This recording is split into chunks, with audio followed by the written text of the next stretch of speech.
Name's Hiroto. Just 2 days ago, a massive truck sent me straight to the afterlife. Now, I'm dying all over again, but slower, stuck on a tiny 4x4 raft in an ocean that isn't on any map. The glowing blue screen still hovers right in my face.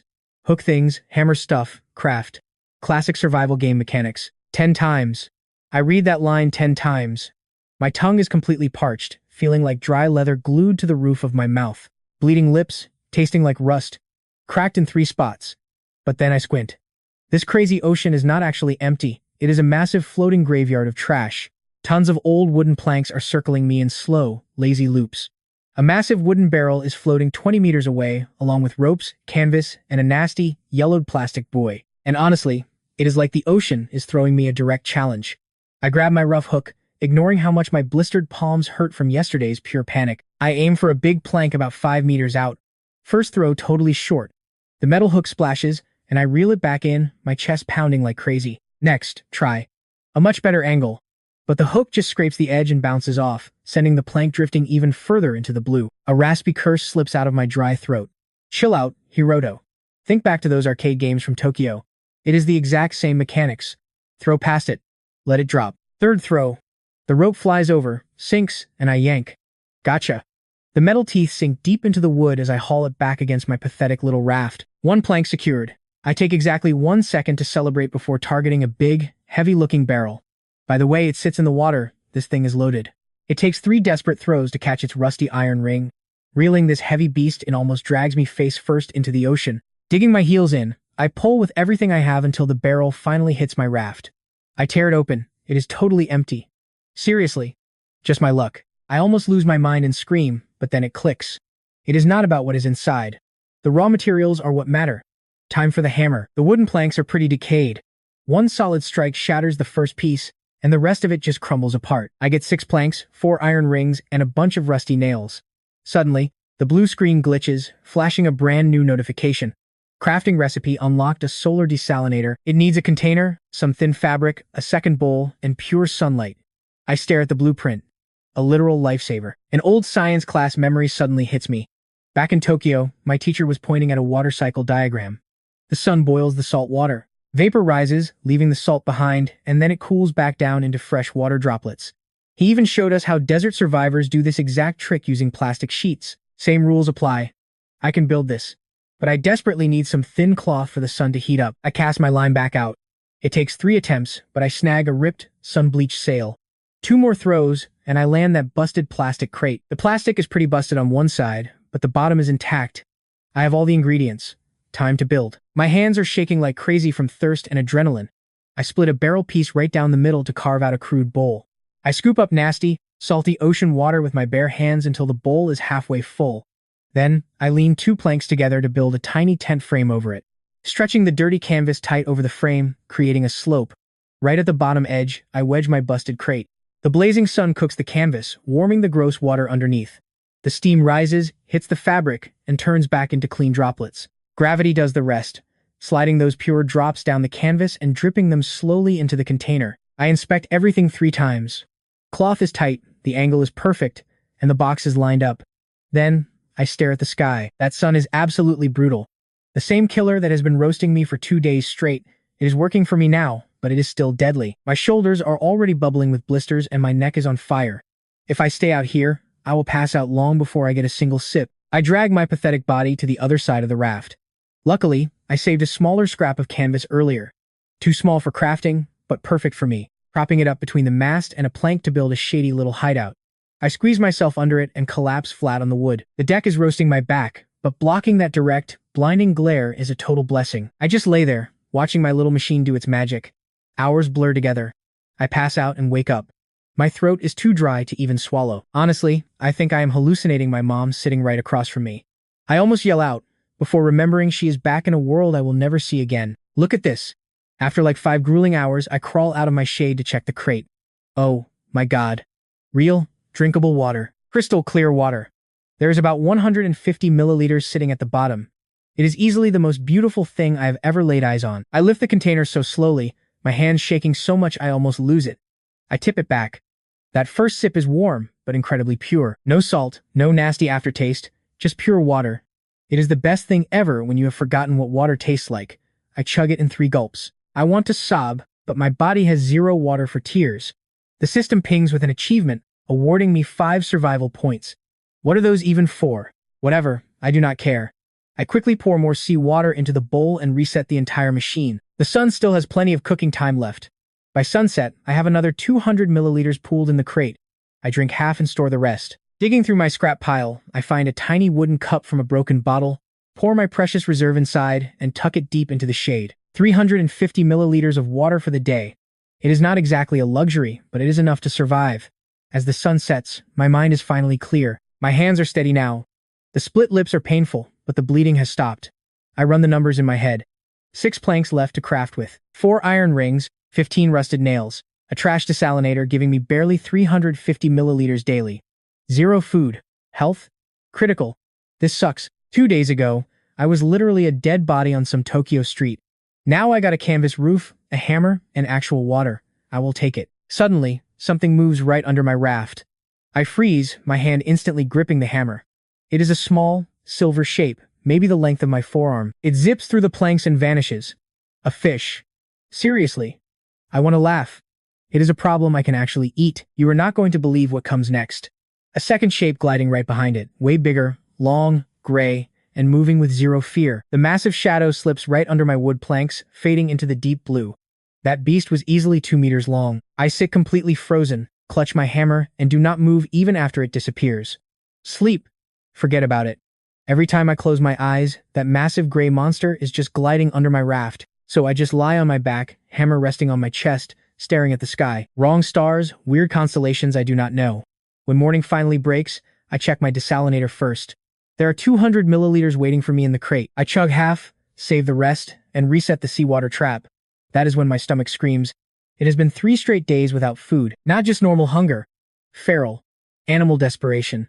The kind that makes your hands shake. Water keeps you alive, but it does not feed you. I need calories immediately. I pop open my system screen. New recipe unlocked. A basic fishing rod needs a pole, some rope, and a hook. Bait? No way. The system shows the recipe but leaves out the materials. Classic. Still, I can easily figure out the pole. I grab a long wood plank and start chipping the rough edges with my hammer.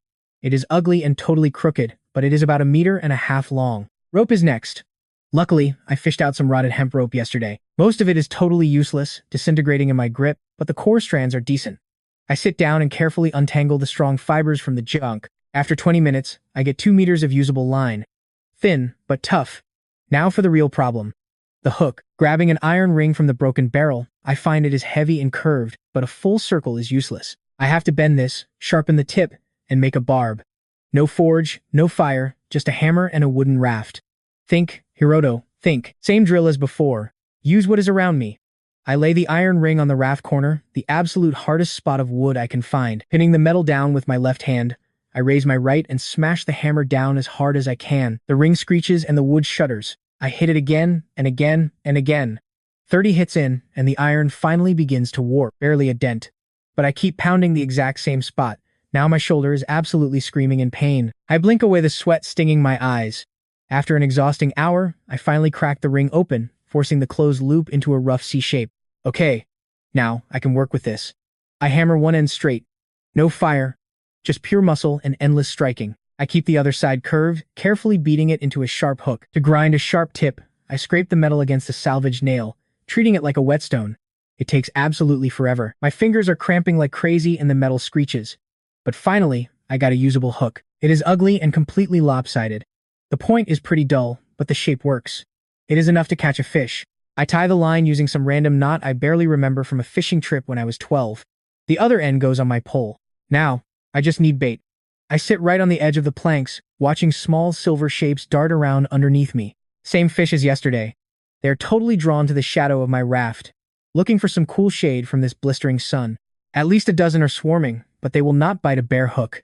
They need smelly bait. Since I have 0 food, I try a basic trick. I rip a small piece of cloth from my shorts and tie it on. I drop it in. Nothing. The fish just swim right past. One bumps it and immediately darts away. Pulling the line back up, I wonder, what do they actually want? Movement? A real scent? Blood. It has to be blood. I look down at my hands. They are already a total bloody mess from handling the wood and ropes. I tear open a scab on my knuckle. A drop of red wells up. I smear it on the hook and throw it back in. Check this out. The change is instant. 3 fish bolts straight for my hook. I feel a tiny tug, then a massive yank. I rip the pole up and a hand-sized fish comes flying out of the water, writhing with the metal hook right through its lip. Maybe 200 grams. It hits the planks, thrashing wildly. For a second, I just stare in shock. The fish flops frantically, its silver scales shimmering under the sun while its blank eye stares at absolutely nothing. I pounce on it before it can slip back into the ocean. It is insanely slimy, almost squirming out of my grip twice before I pin it. Pinning it against the wood, I smash my hammer down on its head. Boom. It goes completely still. 1 fish secured. 200 grams of raw protein. 3 days of starving, and I survive using some bent iron and my own damn blood. I pried the hook out of its mouth super carefully because I needed it in one piece for my next catch. Then, I reset the line. This time I went full savage and used the fish's own guts as bait. Honestly, some old survival post said fish intestines are elite. I sliced its belly open with a sharp, broken nail, ripped out a piece of gut, and threaded it onto the hook. Dropped it right back in. Instant hit within 30 seconds. By mid-morning, I snagged 4 fish. By noon, I had 6 of them on deck. I had to stop because my hands were cramping bad. 6 fish was way too much for one meal, and they'd rot in this brutal heat in hours. I choked the first one down raw. No lies, it was absolutely foul, and I won't pretend it was anything but disgusting. The meat was cold and slimy, tiny bones kept getting stuck in my teeth, and the smell made me want to gag. But calories are calories. After that first bite, I forced myself to chew slowly, swallowing the raw meat in tiny, painful pieces. Once the first fish was down, I felt something I had not felt in 3 whole days, a warm spark in my gut, and real energy returning to my arms. I choked down a second one, then stopped. My stomach was begging to reject it, plus I remembered some old survival video saying starving people can literally kill themselves by eating too much, too fast. I leaned against the shattered mast stub and just let the food settle in my stomach. For the first time since waking up on this pathetic raft, I actually felt alive instead of slowly dying. By early afternoon, I was back to fishing. I wanted at least 2 more fish before sundown, and I needed to test how long this gut bait would last before going completely bad. I dropped the line, waited, and boom. A savage bite, way harder than before. I yanked up, and the rod almost flew right out of my hands. Whatever was pulling was massive, bending the pole to its limit while the tight line hummed. Bracing my feet against the edge, I pulled hard. For 1 second, I thought I scored big a massive catch that would feed me for 2 whole days. Then, a massive gray shadow rose from below. It shot up insanely fast, a massive, terrifying shadow. Panicking, I quickly dragged my 4 fish to the middle of the raft. I stuffed them under my canvas shade. Then I rinsed my bloody hands, making damn sure not to lean even an inch over the edge. I checked my water maker. Another 100 milliliters was ready, so I downed it. Then, grabbing my hammer and hook, I scanned the waves for more trash to salvage. The sun was dipping low, but I still had plenty of daylight to burn. That heavy despair I felt for 2 days, gone. It turned into cold, hard determination. I was going to build a floating fortress on this raft, whatever it took, because giving up meant waiting to slip and die. Over the next 4 days, things became a grind. I woke up at sunrise, downed the overnight water, reset the gear, and hauled in breakfast before the blistering sun climbed too high in the sky. I cast my hook everywhere, pulling in any junk the tides brought near. By noon, I was going to town on the salvaged wood with my trusty hammer. Afternoons were for crafting, and by night, I was completely dead. But on day 4, I finally upgraded and built a way better fishing rod. We are talking a thicker pole, double-strength rope, and a safety line tied to a secure peg in the deck. That way, if a shark decided to troll me again, my rod was safe. It actually came back twice, and I let the safety line handle it. Sure, I lost my bait and fish both times, but I kept the gear. Hard lessons cost you, but you only pay for them once. By the end of day 4, my loot was looking legit. I counted my stash on the deck like some greedy merchant. I got 2 more barrels, one was sealed tight, but opening it just released old, stale air. At least the wood was solid. 8 extra planks, a coil of decent rope that was rotten on the outside but solid inside, and a torn sail almost 2 meters wide. Cracked yellow buoy. Plus, a chunk of steel grating from a ship's engine room, and the ultimate prize, a wooden chest sealed shut with rust and salt, hooked from deep out on day 3. I saved it for last. I didn't want to get my hopes up and end up disappointed, so I hammered at it for 20 minutes before the lid finally cracked. Inside, oiled cloth, wrapping a flint striker and a rusted, wooden-handled knife, pitted but sharp blade. Also 2 candles and real, high-quality fishing line. It was super thin and strong, paired with a box of real nails, not my usual rusted trash. Hidden at the bottom was a sealed glass bottle. I popped the cap and sniffed at fresh water, a whole bottle of maybe 700 milliliters. I just sat there clutching it, totally frozen in shock. 700 milliliters meant 2 days of drinking or a full week if I rationed it. But that was not even the real prize. The flint and steel were the real jackpots because now fire was actually possible. I set the bottle down and examined the striker. It was just a curved piece of steel and a dark nub of flint. Honestly, I had never used one in my entire life. I've only seen guys use them in movies or on YouTube. But the concept is simple. Strike them at an angle, catch the spark, feed the fire. A total game changer, right? But wait, starting a fire on a wooden raft in the middle of the ocean is basically suicide. One tiny spark in the wrong spot, or a single stray ember rolling down a crack, and this whole raft goes up in flames. If I dive into the water to escape the fire, that damn shark is going to tear me apart in seconds. Fire needs a safe spot with zero wood underneath, somewhere I can actually control. So before lighting anything, I have to expand this raft and zone it. I spent 2 solid days planning this whole thing while catching fish, hauling junk, and watching that stupid shark swim right under my feet at sunset. The blueprint is totally ready in my head.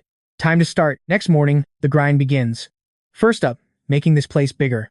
I tie 2 thick, heavy planks to the east side, pushing my territory out by about a meter. Then I slap down 2 more planks sideways, locking the whole frame together. Next, I lay the top boards tight and hammer them down using those real nails from the chest. The fresh wood groans the second I step on it. It feels super sketchy, but at least it holds my weight. I pull the exact same setup on the west side. By sunset, I expanded my raft from 4 meters by 4 meters to about 6 by 5. It is not huge, but this extra space is finally enough to start dividing everything into zones. Day 2 is all about the south side. By nightfall, this raft is a solid 8 meters by 6. The whole vibe is totally different now. Now it actually looks like a real base built on purpose, not just some trash I got dumped on. Time to set up zones. First, the kitchen. I picked the furthest corner from my sleeping spot, down southwest, so the wind blows all the annoying smoke far away from my face. I stack up a double layer of thick wooden planks, then slap that salvage metal grating right on top of it. Underneath the metal, I pack a thick layer of wet sand I dumped from the empty ballast barrels. Honestly, this sand is the most important part of the entire plan. Over that metal grate, I build a messy stone ring using broken ceramic pieces from the chest and some flat metal scraps I hammered flat. Boom, my own primitive stove. Ugly and dangerous if I mess up, but it works. That evening, I test it out. I shred some dry fabric from the core of that rotten rope, fluffing it up to make a perfect little tinder nest. Then, I strike the flint against the steel. First 3 tries, absolutely nothing. The 4th attempt drops a bright spark, but it dies before it even hits the fluff. 5, 6, 7, just sparks. But on the 8th strike, an ember lands in the fluff and stays alive. I lean down and blow gently, like in survival videos. The spark crawls. Then, boom, it finally catches. A tiny orange flame sparks up, barely the size of my thumb. I feed it a sliver of dry wood, then another, then some broken barrel pieces. The little flame grows fast. Within 5 minutes, I have a real, roaring fire right on the metal, the smoke drifting far out over the empty horizon. Time to cook fish. I gut the catch with my rusty knife, skewer it on a sharp stick, and roast it over the flame for 4 minutes, spinning it slow until the white meat goes firm and the skin chars black. Fat drops into the fire, making it hiss, and the incredible smell of hot food hits my senses like an absolute truck. I flop down on the boards and eat it barehanded. No point lying to you guys, it is just a tiny, poorly cooked fish on a crappy raft in the middle of nowhere. But it is hot. My very first warm meal since I literally died and got sent here. Cooked food changes everything. It is what separates wild beasts from actual humans. So, I just sit by the embers, enjoying the warmth until the fire finally burns itself out. Next, I bury the coals under sand to keep them hot for morning. Time for Zone B, the water station. I spend half the day rebuilding the desalinator on an east platform, running 2 in parallel now, doubling my water output. That means 700 milliliters a day if it stays sunny. I secure the collection crates in a tight wooden frame so they do not tip over. To block rain from ruining the clean water, I rig a canvas roof over the setup. There is even a separate line to catch fresh rainwater. Every drop matters. Now watch. Here is the zone I actually cared about. I choose a spot right in the middle where the deck is sturdiest. I build a low platform, just 2 board layers high, giving me about 10 centimeters of space so I am not sleeping directly on cold, wet wood. On top of that frame, I spread out a double layer of canvas. Calling it a bed is a massive stretch, but at least I am off the damp floor. It is my own personal space. I tie a slanted canvas cover overhead so rain slides off, securing all 4 corners. Finally, a real roof. After a whole week of sleeping on hardwood, I wrap myself in a second piece of canvas like a blanket. Staring at the ceiling of my makeshift tent, a weird feeling hits me. For the first time since that fatal truck accident, I actually have a place to sleep instead of a place to die. Zone D, the workshop.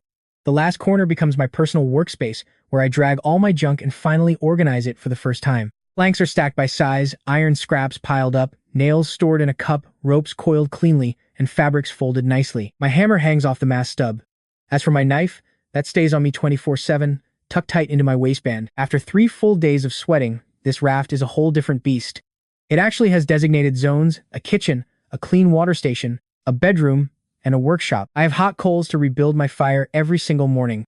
There's a roof overhead, food in my belly, and a solid daily routine. Sitting by the dying fire with hot food in my hand, things are finally looking up. I stared across my 8 by 6 meter kingdom, thinking for the absolute first time, not just about surviving tomorrow, but how do I actually make things easier? It was a pretty small shift, but it hit different. I was done just running from death like a coward, and finally starting to actually build a real life. I crashed on my canvas bed under that makeshift roof, but woke up dead in the night. Something just touched my raft. It did not hit it, it touched it. Just a long, slow scrape against the side planks. It was like some massive beast dragging its body along the wood just to test what was up there. In that dead silence, the sound was totally clear. Long, deliberate. A quick pause. Then it started up on another plank. That damn shark was testing my defenses. I froze on my bed, holding my breath to listen. One last scrape echoed, and then total silence. Water just splashed against the wood like usual. The wind kept blowing over my head, and the fire made these faint little crackles under the sand cover. Sleep was completely out of the window after that. Once morning hit, I immediately checked the exact spot where that creepy scraping had happened. 2 planks had fresh, ugly marks on them, deep parallel grooves left by some sandpaper skin rubbing right against my wood. Tracing one of the scratches with my finger, I could literally feel how deep and splintered it was. Okay, you won't believe how huge this beast actually was. The marks were spaced way too far apart, way longer than the 1.5 meters I saw on day 3. Standing up, I stared at the ocean. It looked so calm and innocent in the morning light, which was honestly pretty fake. Then I looked up at the sky. Some tiny black dot was circling way up high, slowly getting closer and closer. A bird. This was the very first living creature I'd seen out here that wasn't a fish or a shark. I blocked the sun and watched it fly down. That bird literally circled for almost 2 hours while I sat on the edge of my kitchen platform, just tracking its every move. It started as a tiny speck about a kilometer up, just drifting around. But then its circles got tighter, and the dot started getting bigger. Once the sun hit its peak, I finally saw it. A massive albatross with dark wings and a white body. These things basically live over the ocean and never touch land. But something was totally off. It was flying terribly. One wing was completely dragging. Every single time it tried to turn, that right wing would hitch and trail behind like it was busted. It kept dropping altitude, struggling to catch the wind just to climb back up. And man, every single climb looked completely exhausting. By noon, it was barely 50 meters up. As the sun started dipping, it flew so low I could easily make out the dark feathers on its belly. I saw its curved beak and dark eyes scanning the water for a place to crash. It spotted my raft, made one last tired circle, and came straight in. The crash landing was brutal. It tried to brake, but a wing folded completely wrong. It basically half fell, half glided onto the eastern edge of my raft, hitting the wood hard and tumbling until it slammed straight into my desalinator station. Feathers flew everywhere. One leg was bent totally wrong, and its right wing was twisted near the shoulder. I froze. For a solid minute, that bird did not move at all. I honestly thought it was a goner. But then its chest heaved, its black eye popped open, and it stared directly at me. This thing was massive, way bigger than it looked from afar. Its wingspan was easily over 2 meters, and its body was literally the size of a small dog.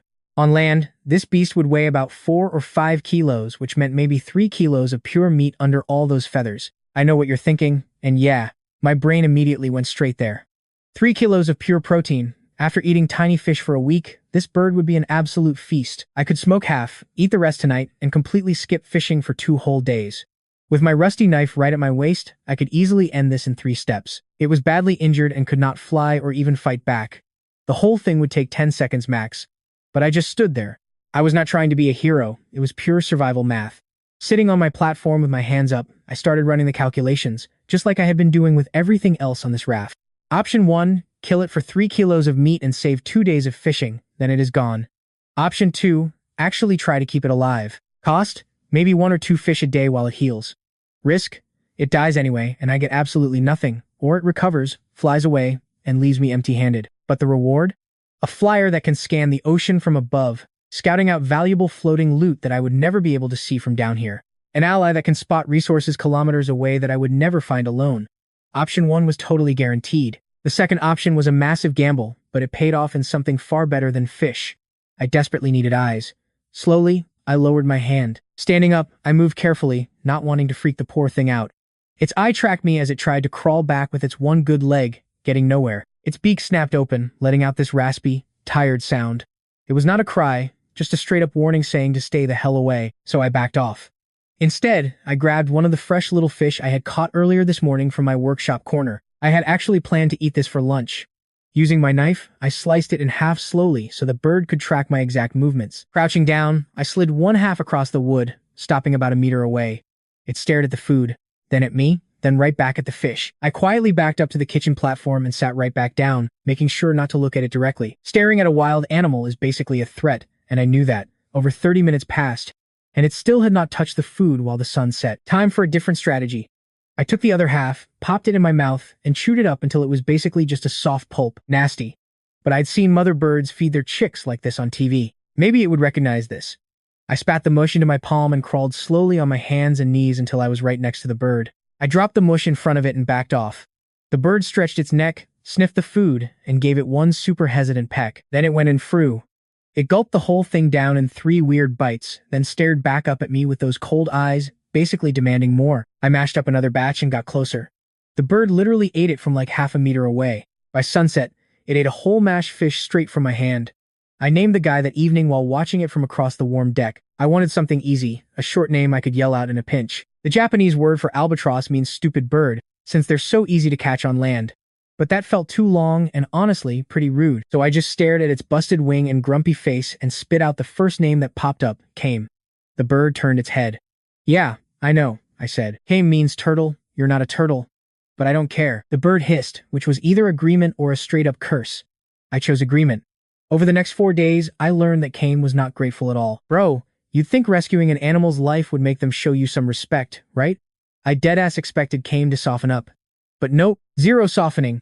It ate my fish, and the second I turned around, the greedy jerk hopped over to my stash and tried to steal another one. When I yelled at it, Kame gave me this outraged look, like I was the bad guy for holding out on the food. Talk about toxic. Also, Kame was incredibly loud. Anytime I moved canvas, shifted planks, or messed up the fire, it shrieked this raspy, complaining cry from its corner. It literally sounded like an angry old boomer complaining about kids these days. I started talking back. Yes, Kame, I'm moving the canvas, it needs to move. Raspy hiss. No, Kame, I don't care about your opinion. Louder hiss. Wildly enough, Kame was terrified of water.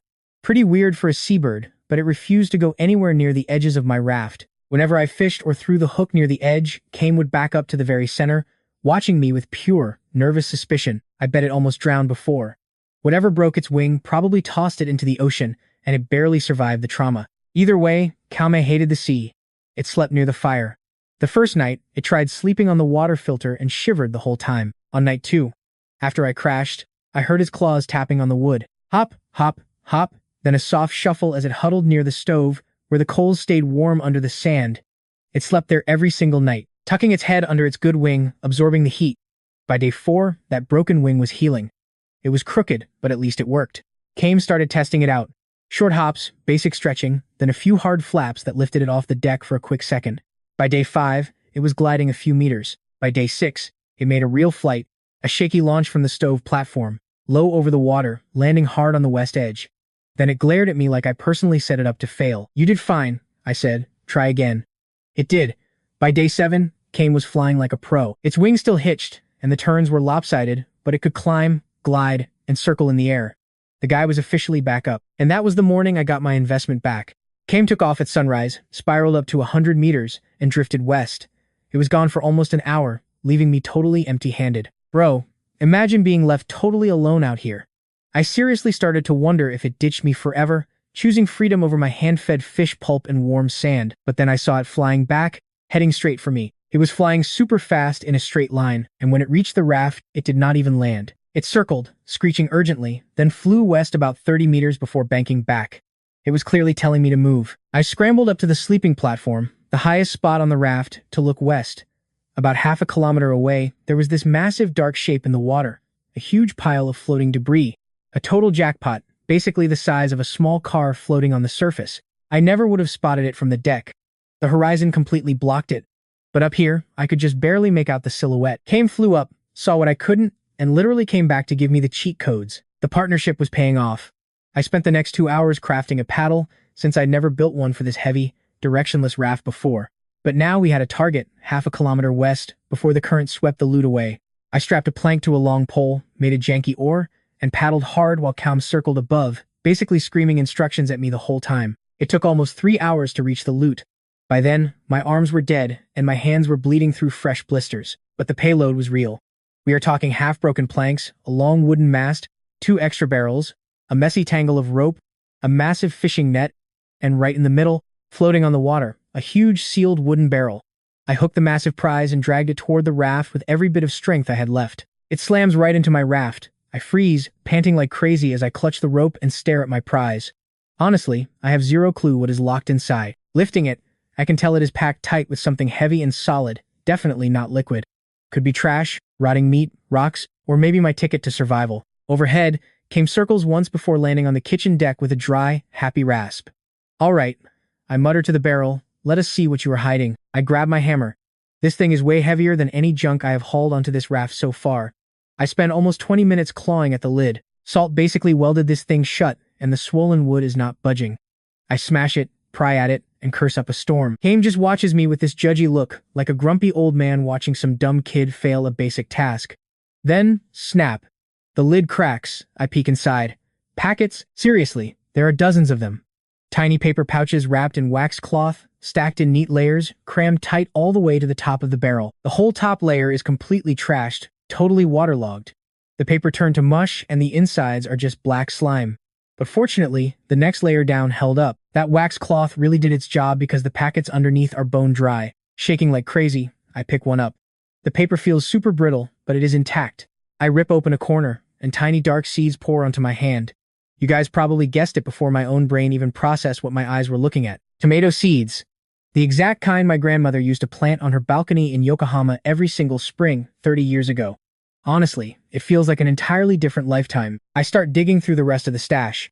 Tomatoes, cucumbers, 3 different kinds of beans, daikon radish, spinach, some random leafy greens I do not even recognize, hot peppers, onions, and buried right at the bottom, sealed up in oiled cloth, are 6 dried potatoes with the eyes still good.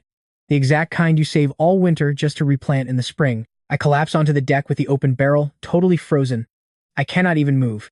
See, this is not just food, at least not right away. You cannot survive on raw seeds, but they are where food actually comes from. They represent infinite meals. Up until now, every single fish I caught was just a one-time feed. But if I can sprout these, every seed becomes a self-replicating food source, season after season. My entire survival plan on this floating death trap just completely flipped. I force myself to think this through before touching a thing. I have 3 massive roadblocks ahead of me, and if I do not solve every single one, I am toast. First issue, soil. There is literally zero dirt on this raft. There is probably not scientific of dirt for 1,000 kilometers. I grind on this all afternoon. I hoard anything that can rot down into compost. Crispy sun-dried seaweed from my junk piles and the nasty fish guts and heads I usually just toss back into the ocean. Instead, I pack them into a wooden crate to decompose. I even start saving the fireplace ash that I use to just sweep over the side. Throw in decayed bits of rope, dust, and dirt scraped from empty barrels, and a handful of sand from my cooking deck. I stir it all up in a big box made of scrap wood. It is crude, super ugly, and reeks of dead fish and burnt ash, but it is rich, heavy, and actually holds water. It is the absolute best imitation dirt I can scrape together out here. It has to work. Now, problem number 2 is fresh water, which is by far the toughest hurdle. My filter only makes about 700 milliliters a day. I drink almost all of it. There is literally no extra water for a garden. If I water plants normally, I have to choose between keeping myself alive or letting them grow. That is no choice. I drink, they die, game over. I need a setup that uses almost zero water. We are talking micro drips, straight to the roots, without losing a single drop to evaporation. Sitting on the cooking platform with a scrap of cloth, I rack my brain. And then, a memory hits me out of nowhere. Back when I was a kid, my grandma was sick for a while. I remember watching her in the hospital bed with one of those slow IV drips hooked to her arm. Just a bag hanging up high, a tiny tube running down, and the fluid slowly dripping, drop by drop, straight into her vein. It was incredibly slow, but over several hours, it was enough to keep her alive. I need that exact same setup for my crops, so I build a DIY version. I grab a strip of thin, super absorbent cotton cloth that naturally sucks up water like a wick. I dunk one end directly into my survival filters collection bin where the fresh condensate pools, Then I run the opposite end of the fabric down to my makeshift soil box. The cloth slowly siphons water out of the bin, dragging it along the fabric and dripping it, one drop at a time, into the soil. Time for a test run. I stare at the setup for what feels like forever. After about 10 minutes, the dry end finally starts getting damp. At 20 minutes, boom, a single drop falls right into the dirt. Then another. We are actually in business, guys. It is working. Now the crops get hydrated without stealing my own water supply. But here is problem 3, the salty air. Even with soil and water, this ocean breeze is absolute poison to baby plants. Sticky salt spray kills leaves, the wind dehydrates them, and the sun out here is brutally hot. If I just leave my soil crate out in the open and plant the seeds, every single sprout is dead in a day. I need a greenhouse. I grind for 2 full days to construct it out of my thinnest scrap wood, making a square base about 2 meters by 2 meters, with corner posts standing 1.5 meters tall. I tie the joints tight with rope and use nails from my chest to reinforce the frame. Then I stretch my absolute biggest piece of canvas across the very top and seal the sides with flat panels cut from that cracked yellow buoy plastic. It lets just enough sunlight through while blocking the harsh wind and salt spray. Legit, this greenhouse looked pretty sketchy and lopsided, with a sagging canvas roof and plastic walls that barely even touched. Our guy had to patch up all the gaps with dirty rags and old rope. But once he crawled inside on the 3rd afternoon, sitting there in that quiet, warm, salt-free air, he felt like he had just built a massive holy cathedral. Bright and early next day, he starts planting, poking little holes into the dirt with his finger. He drops a couple tomato seeds here, some cucumber seeds there, then lines up rows of beans and spinach. Plus, some weird leafy greens he did not even recognize, gently tucking them all under the soil. After setting up a cotton drip line to water the whole box, he carefully carves up some potatoes with a rusty knife, making sure to save the eyes, and buries them in their own corner. He seals the flap and walks away. No looking back, because staring at the dirt is not going to make it grow any faster. So, while the seeds do their slow work, he starts building. First up, a legit shower on the back of the greenhouse, using a second, smaller solar desalinator rigged with seawater and sloped canvas. He set it up so the clean condensation trickles down a wooden pipe into a sealed crate hanging right above him. A tiny hole in the bottom, plugged up with a simple wooden peg. That's the stopper.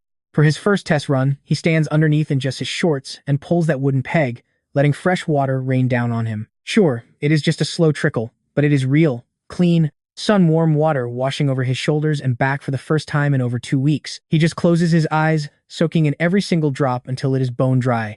Words cannot even describe this feeling. Look, we take so much basic stuff for granted, but when you lose everything and get a tiny piece back, a shower is not just a shower anymore. It feels like slowly becoming a real human being again.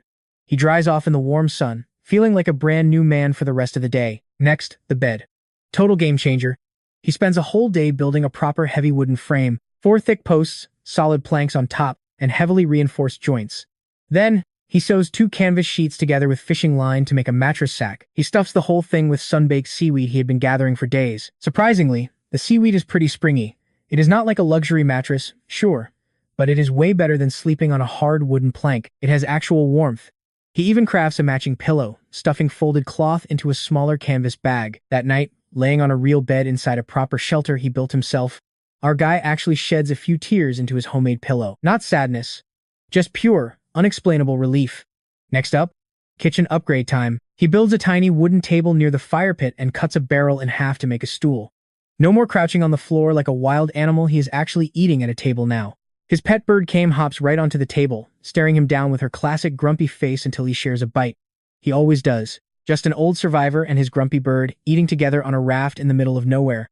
Life is finally getting a rhythm. Catching fish at sunrise, crafting all afternoon, watering his plants at dusk, eating with Kame, and sleeping on an actual bed. And on the 4th morning, check this out, he opens the greenhouse to check the drip lines, and there it is. The first green shoot, tinier than a fingernail, this pale, almost glowing sprout is fighting its way out of the dirt. He just kneels there, staring at it like it is a miracle. A living plant. On a raft. In the middle of the ocean. By the weekend, there are 9. Mostly beans, 2 tiny tomato shoots, and this weird little green curl that might be a daikon radish. Nothing from the potatoes yet, but when he gently pokes the dirt, he can feel the roots starting to spread underneath. It is working. It's working. Kame is now the official security guard. She sits on the canvas roof every single morning, keeping one highly suspicious eye locked on the garden below. Seriously, she is just begging some random bug to try her. She thinks this greenhouse belongs to her now, and honestly, he is not about to argue. The raft keeps expanding too. He adds a whole extra meter to the south side just to make space for all his storage. Next, he builds another smoking rack near the kitchen to preserve long rows of fish over low heat. Legit food storage, ready for bad days. He has everything. Clean water, a warm shower, a cozy bed, fresh vegetables, a solid companion, and rows of smoked fish. Life is good. For a second, our guy actually believes this floating setup is sustainable, thinking he can just live like this forever, quietly fishing, gardening, and tending his tiny home. But then, right after sunrise, oh man, you knew this piece wouldn't last. The raft suddenly tilts, lurching 10 centimeters on one side. It is the exact kind of motion you get when some massive beast swims directly under your raft, pushing the water out of the way. He drops his fishing line instantly and dashes to the western edge, getting there just in time to see it. A dark gray back breaches the water for one slow, terrifying second before sliding under. Then, a massive fin rises. This is definitely not that tiny shark from week 1. This fin is absolutely humongous, thick as a human arm at the base, and the giant shadow attached to it is slowly drifting beneath him. It took barely 3 seconds for that monster to swim from one side to the other. His raft was 8 meters long. Whatever was lurking under him was easily 5 meters long. It popped up on the other side, blowing air through some weird blowhole. Wait, sharks don't actually do that. That was just water displacement. Then the shadow melted back into the deep blue, leaving him completely frozen right at the edge of his raft. Came hops down from the greenhouse roof, landing on the planks next to him with a worried cry. Not her usual harsh rasp, but a genuinely freaked out noise. Yeah, he mutters, I saw it too. He just stares at the empty water long after it settles. That first shark from week 1? Just a baby. A literal scout.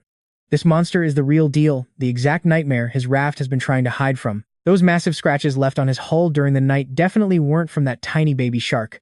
No, it was this absolute unit. This thing was the culprit, and now it knows his exact location. He looks back at his base, his beautiful, incredibly fragile home. The greenhouse, his bed, the kitchen, literally everything he worked his butt off to build these past few weeks. Guys, imagine being suspended on just a few centimeters of wood right above a massive mouth 10 times bigger than you.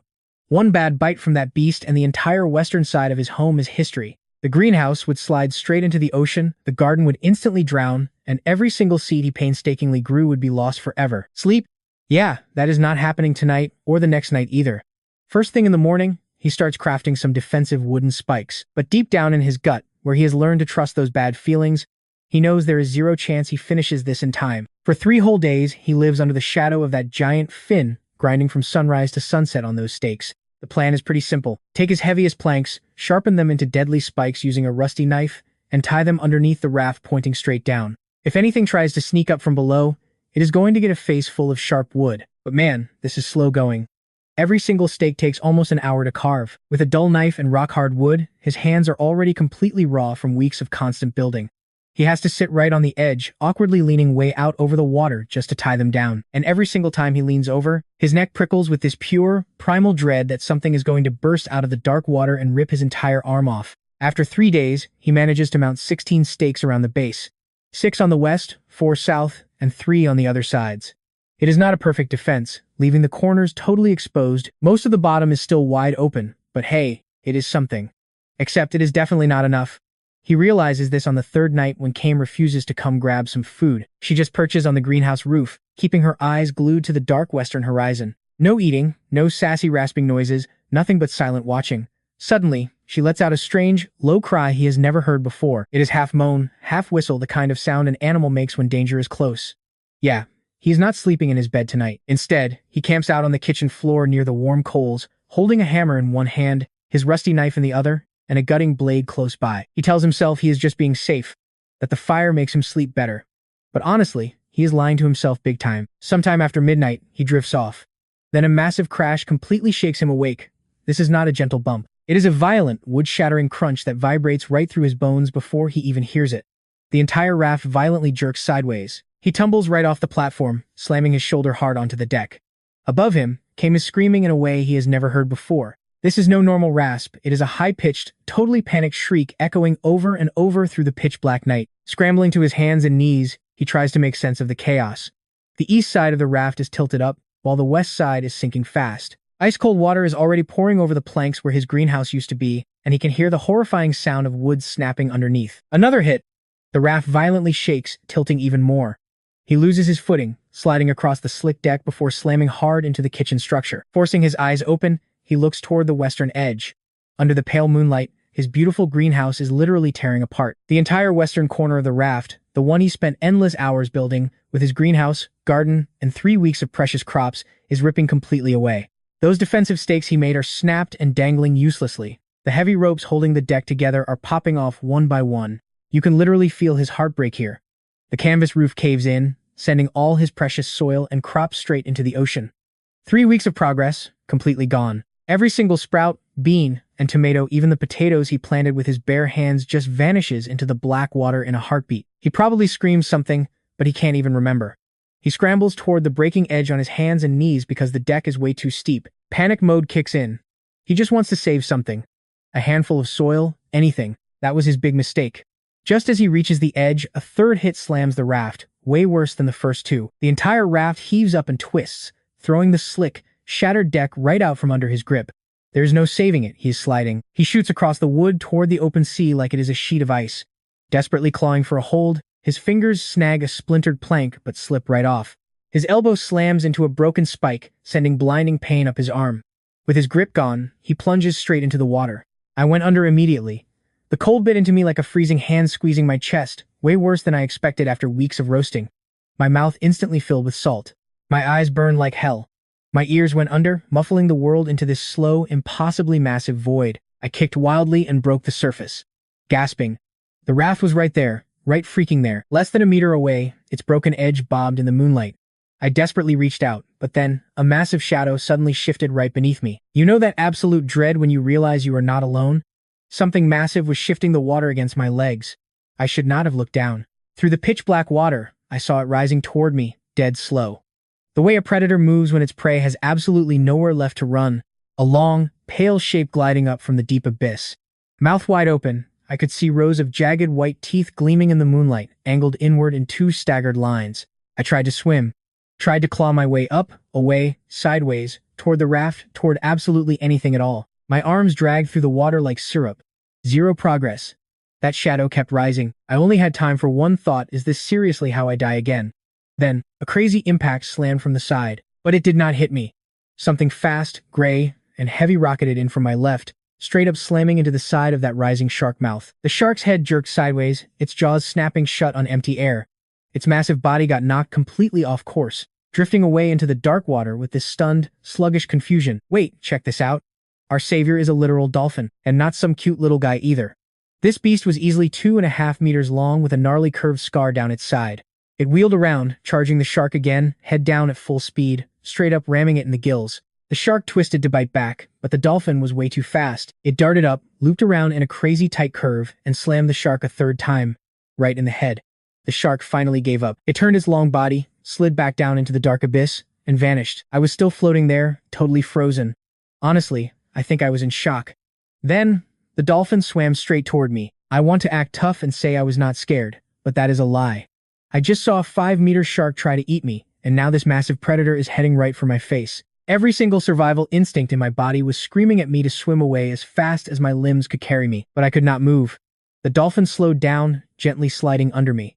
I felt its back press up against my chest and shoulders. Its skin was smooth, rubbery, and somehow warmer than the ocean water. It lifted me up without any effort at all, raising my head and shoulders above the surface, like a parent picking up a kid. It carried me toward the raft, moving super slow and careful, like it was totally terrified of dropping me. It brought me right to the shattered edge of the raft, pressing its body against the wood so I could grab hold. I snagged the splintered edge of a plank with both hands and pulled. The dolphin nudged my legs from below, boosting me up. I scraped my chest on the wood but finally got on deck. My legs followed, and I rolled onto my back on the wet planks. I lay there coughing up salt water, shaking so hard I could barely even close my fists. The dolphin stayed in the water right next to the raft. I tilted my wet head sideways, and it was straight up watching me. It had this dark, insanely smart eye staring from the side of its smooth gray head. It made a sound, clicking and letting out a soft, high whistle. Then it nudged the raft with its nose, like it was checking on me, almost like it was asking if I was all right, and I slowly sat up. Standing was definitely out of the question. I crawled to the unbroken edge, reaching out one shaking hand toward the dolphin's head. It did not flinch away. My fingers touched its smooth snout, and it let out another soft click. I gently stroked it once. It pushed its head into my palm. I managed to croak out a thank you, but my voice was completely wrecked, sounding like a raspy whisper. Thank you. Just thank you. The dolphin clicked in response. I was already starting to treat those clicks like actual words, even though I knew it was probably just my exhausted, dying brain trying to make sense of a wild animal. I sat there on the edge with my hands on its nose for God knows how long. Maybe a minute. Maybe 10. The night went dead quiet. Kame had finally stopped screaming somewhere up above me. I could hear her now, making these tiny, anxious noises from the top of whatever was left of the greenhouse frame. But the shrieking was done. Looking at the dolphin in the moonlight, I realized I needed to give him a name. It felt crucial. Suddenly, naming the bird made sense. She became Kame the second I named her. Names matter, man. They make things real. This dolphin had blue-gray skin, way bluer than you would expect for a sea beast, shining like soft slate in the moonlight. The Japanese word for blue is ao, and the suffix shi is in tons of old-school male names. Ashi, I whispered. It clicked. Agreement. An hour later, the sun started creeping up. By the time it was fully light, I dragged myself up to assess the damage. It was bad, guys. The greenhouse was completely gone. Not just broken, totally wiped out. The west corner of the raft was sheared off by those brutal shark bites. Everything on that corner, the soil box, the greenhouse, all of it was lost. The plants, the second water purifier I built into the roof, the entire shower setup, it was either sitting at the bottom of the ocean or floating in useless pieces around the broken edge. I could see the wreckage floating around a piece of the canvas roof drifting 20 meters out, a flat plank from the soil box with a single bean shoot still desperately clinging on by its tiny pale roots. Yellow plastic fragments were scattered across the water, and there was no getting it back. The current was already pulling it all away. Even if I wanted to risk going after it, my paddle was totally gone. It went down on the west corner. Time to count the rest of the damage. The kitchen deck was still standing. Sure, the fire got drowned by that massive splash, but I could still spark the coals back up with flint and steel. My bed was totally fine on its raised platform near the middle. Plus, the remaining desalinator on the east side was somehow still standing. Salt water contaminated the night's harvest, so I had to dump it all and start over. Half of my fresh water stash was just gone. The smoking rack was pretty crooked but still up. 2/3 of my smoked fish survived, while the rest were lost to the ocean. I was still gripping my hammer from when I hit the deck, not even realizing I held it. My bird Kame was actually alive. She hopped down from the ruined greenhouse frame right over to me on the deck, letting out this long, hoarse, complaining screech right into my face from barely 30 centimeters away. No clue what she was trying to say, probably calling me a complete idiot for falling in the water. I told her she was absolutely right. Oshi was still out there in the water. He hadn't abandoned me. He was circling slowly, maybe 10 meters away, just keeping watch. Every couple minutes he nudged the broken edge with his nose, checking if I was still doing okay. So I sat down on the kitchen deck, with my bird Kame on one side and my dolphin friend Aoshi on the other. I buried my face in my hands and fought the urge to cry. Sobbing was just a waste of hydration I couldn't afford to lose. Wiping my eyes, I stared across the shattered deck at the empty space where my beautiful greenhouse used to stand. 3 weeks of farming, all my crops, the irrigation system, even the shower that made me feel human again gone in under a minute. But I survived. These two beasts decided, for whatever crazy reason, that my life was actually worth saving. My bird warned me. The dolphin dragged me out. I wasn't alone. I stood up. My legs were shaking like crazy, but they held. I walked over to the safe eastern edge where the water was completely empty and stared at the rising sun.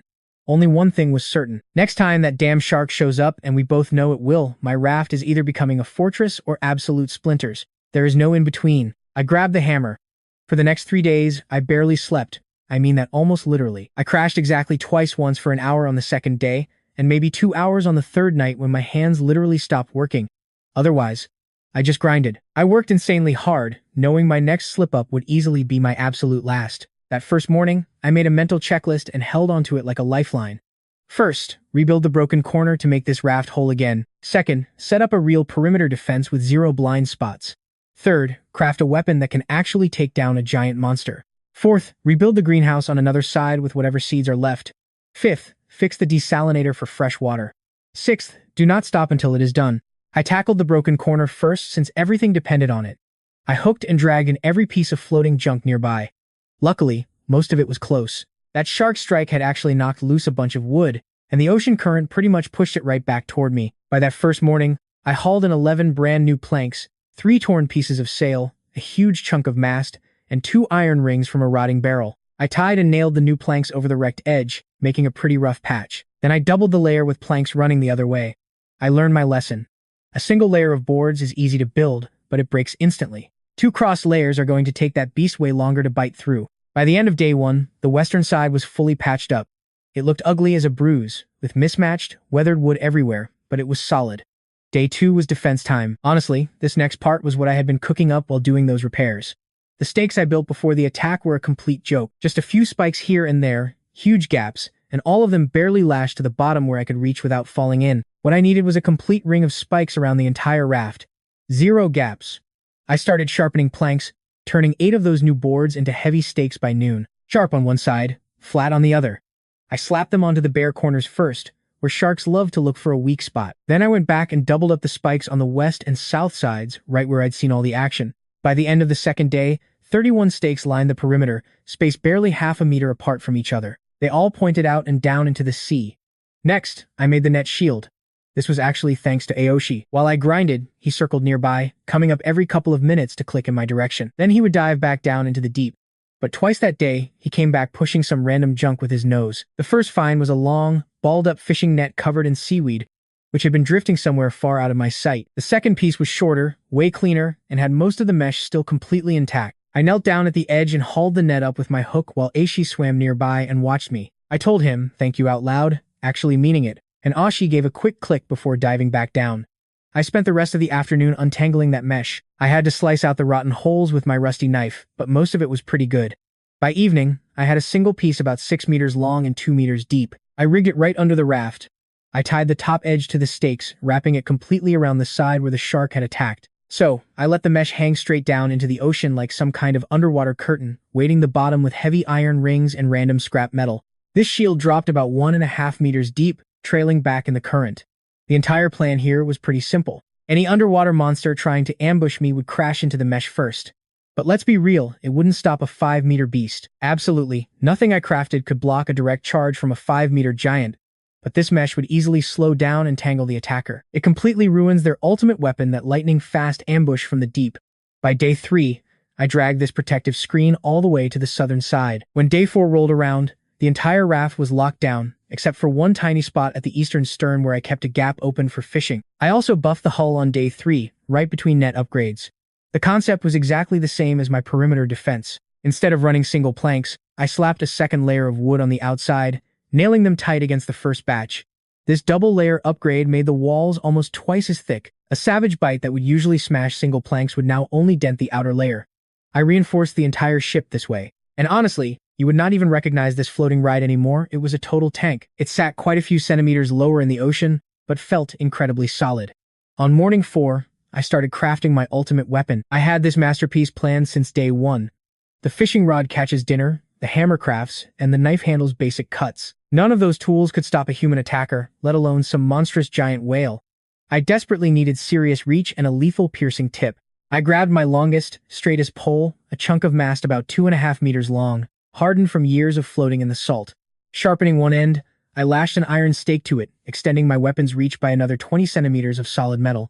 That stake was easily the sharpest piece of metal I owned, which I spent 2 long evenings painstakingly hammering into a giant needle. I slotted it into a custom groove I carved, bound it tight with 3 turns of double rope, then sealed it with some fish oil cloth that dried hard as rock. Tying my strongest rope to the tail end of the mast, I went ahead and anchored the other side directly to the heavy kitchen platform on deck. The logic was simple: throw the harpoon, hold the line, and let the raft act as my massive anchor. I even crafted a second spear before sunset. This backup was shorter and lighter, but worked the exact same way. No way was I repeating my day 3 mistake and losing my only weapon in a single split second. On day 5, I rebuilt the greenhouse on the southern side, far away from that easily broken corner. My version was made much smaller, sturdier, and bolted right into my double hull instead of standing loose. Seeds were basically all gone. The storm ruined almost all my previous plants, but I still saved some cucumber and bean seeds, 1 spinach pack, and 3 potatoes stored safely near the kitchen. After carefully planting them, I set up the drip irrigation. I added a second desalinator for the greenhouse, plus a third one to recover my lost water capacity. This meant I had 3 purifiers running simultaneously, totally upgrading my setup. I secured about 1.5 liters of fresh water daily, plenty to drink and grow food. Then, I rebuilt the smokehouse and sorted my remaining fish. Next, kitchen fully upgraded. My setup included a low guardrail along the inner deck so that if I slipped on a wet board, I would actually have something to grab before drowning. It was a simple fix I definitely should have built weeks ago. It would have completely saved me during that brutal night attack. By day 6, this fortress was finally complete. Check this out. I stood back, looked at my creation, and realized the old flimsy raft was officially history. This thing was a literal fortress, a spiky, double-hulled beast of wood with a heavy curtain of nets completely surrounding us in the deep. It featured a brand new southern greenhouse, 3 desalinators on the east, a smoking rack packed with food, and a solid, fully sheltered bed. 2 harpoons stood ready against the mast, and a cozy fire burned in the hearth. This was now the home of someone who refused to die. My loyal companion was putting in work too. Aoshi did not leave my side once during those 6 crazy days. He popped up every few minutes to check on me, even nudging the new hull to test its strength. Slowly, I actually started decoding his sounds. One short click meant I am here. A rapid burst meant come look at this. And a long, low whistle meant something is swimming nearby. A high-pitched, sharp whistle meant something dangerous was close. He pulled that alarm twice, and both times I spotted a shadow lurking in the waves. It was a small 1.5-meter shark, which immediately turned around and swam back into the deep ocean after hearing him. Oshi was straight up guarding the perimeter.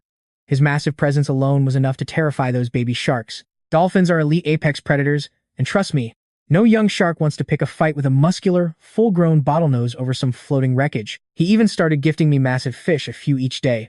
But they were way bigger than anything I could ever catch with a basic rod. Swimming right up to the deck, he carried his catch directly to me, dropping it right onto the wood. He backed away to let me grab my prize. The first time, I just stood there completely frozen. I had absolutely no idea why, but I thanked my dolphin buddy and prepped the feast. After that, the gifts just kept coming. Honestly, I did not get it. Still do not. Was this dolphin just grinding for himself and throwing me as leftovers, or did he think I was part of his crew now? Pod members share loot, right? Maybe the dude was just lonely. Honestly, who knows? On night 4, I cooked his fish, ate half, and handed the rest over the raft. He snatched it without a second thought, pure trust. Meanwhile, Kame was basically my eye in the sky. Every single sunrise, she would fly off for a few hours and bring back intel. I actually learned to read her vibes, like how she circled when she spotted some epic loot, or how she stayed low when danger was close. Even her annoying screeches on the greenhouse roof when she found 0 trash meant something. But on morning 4, she flew back from the south, totally losing her mind with excitement. She looped my raft 3 times before flying off slow enough for me to follow. She was heading straight south-southwest. I scrambled up my sleeping deck to look.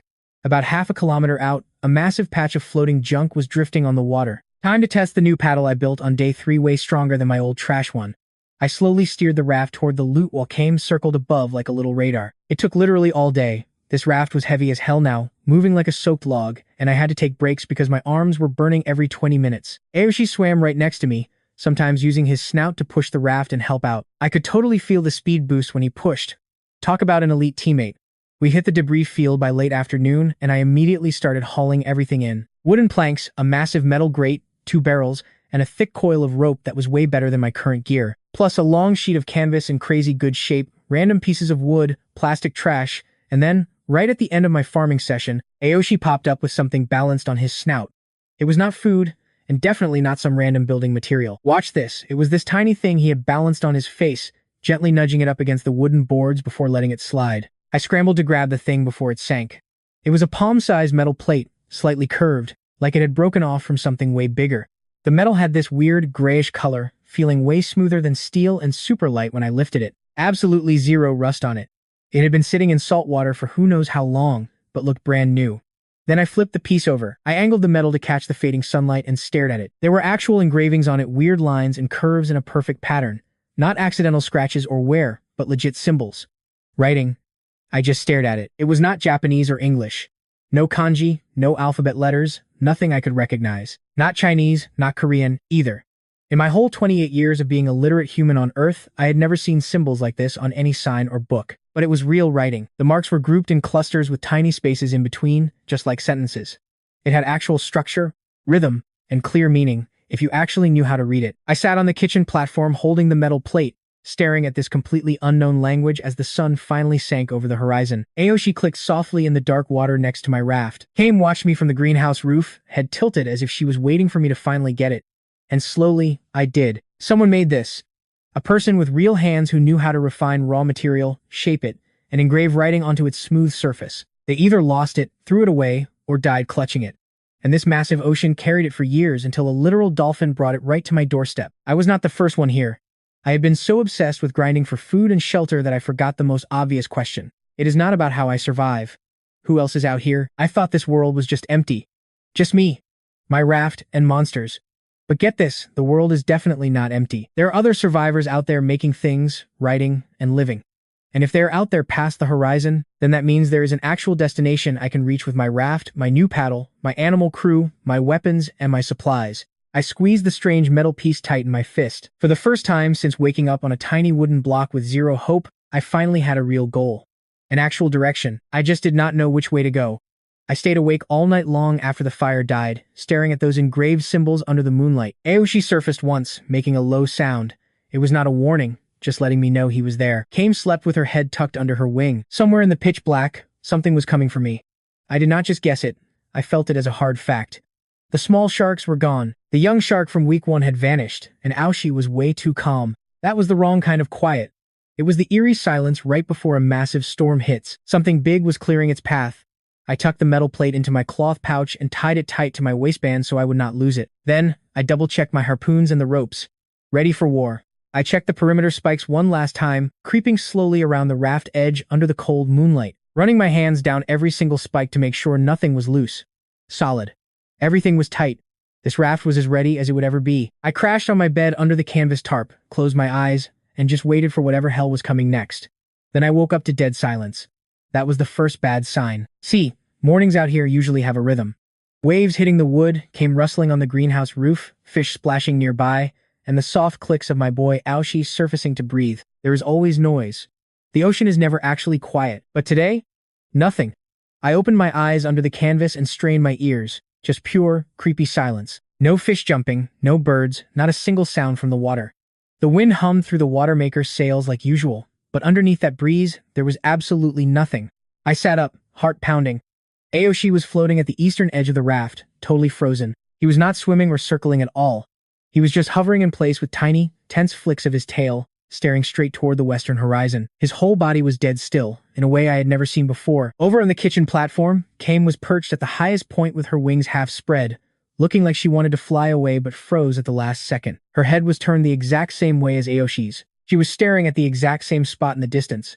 I followed her gaze, but the horizon looked completely empty. Just pale gray sky hitting dark gray water under a sun that had not even fully risen yet. I scanned the area slowly, turning from west to north, then north to south. Nothing. Then, boom. A fin. Just the tip, a tiny dark triangle slicing the water.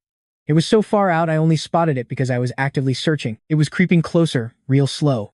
That is how a predator moves when it knows its prey has nowhere to run, like it has all the time in the world. I stared at it for a whole minute before moving.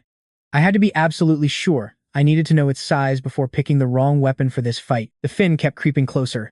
After another minute, I realized this was no normal fish. It was massive, towering way taller than a grown man above the water, with a thick base that meant some serious nightmare fuel was swimming underneath. The ocean around it was acting weird too. It did not splash, it literally bulged upward. The massive back of the beast was breaking the surface in long, heavy swells that stretched for meters before the fin even sailed past. For days, I tried telling myself the shark from the night attack was only 5 or 6 meters. This monster was easily longer than my entire raft. I scrambled to my feet. Right then, the system pinged in front of my face, completely chill, like it was just reporting the weather. Threat level 5, survival probability unknown. Seriously, guys, I almost laughed. Survival chance unknown. That was just the system's polite way of saying it had no idea how to calculate my death. I named the beast Oni in my head before even standing all the way up. Oni, meaning demon, the ancient word for monsters lurking in the dark in old legends. Creatures that are way too massive for normal rules. The monster in front of me was a true demon, and naming it gave me a target to focus my fear on. This Oni was ancient, I could tell even from a kilometer out. That fin was definitely not smooth. It was scarred along the top edge, notched in 3 places, completely ragged. Whatever this beast was, it had survived a brutal lifetime of fighting other monsters its own size. It had been winning for decades. I had only 30 seconds to gear up. Time to move. I snatched both harpoons from the mast and double-checked the ropes. Both were anchored to the kitchen platform and coiled flat on deck so they would not tangle. Then I tucked the hammer into my waistband. Next, I shoved my rusty knife on the other side. I checked my cloth pouch with the metal scrap and flint to make sure it was still tied tight to my hip. I ran over to the western edge right next to Ashi and crouched down super low. The double hull reached my knees. Right below it, the spike barrier stakes pointed out and down into the deep water. Underneath, the net curtain hung loose. I waited. And let me tell you, this slow buildup was honestly way worse than the actual incoming attack. I knelt on the soaking planks at the edge for what felt like hours, watching that massive fin slowly creep closer. Beside me, Aoshi was dead still, and Kame was frozen on the platform behind us. Just the 3 of us, staring at the exact same point, waiting for the split second where everything was going to go crazy. I had time to think. I absolutely hated having time to think, but there it was. I thought about that truck in Tokyo, how the darkness slammed into me with zero warning. Honestly, every single second since I opened my eyes on this raft has been pure borrowed time. I should not even be alive right now. If I end up dying this morning, at least I will die having built something real with my own hands for the first time. A home, a system, and a crew of two beasts who actually chose to keep me alive.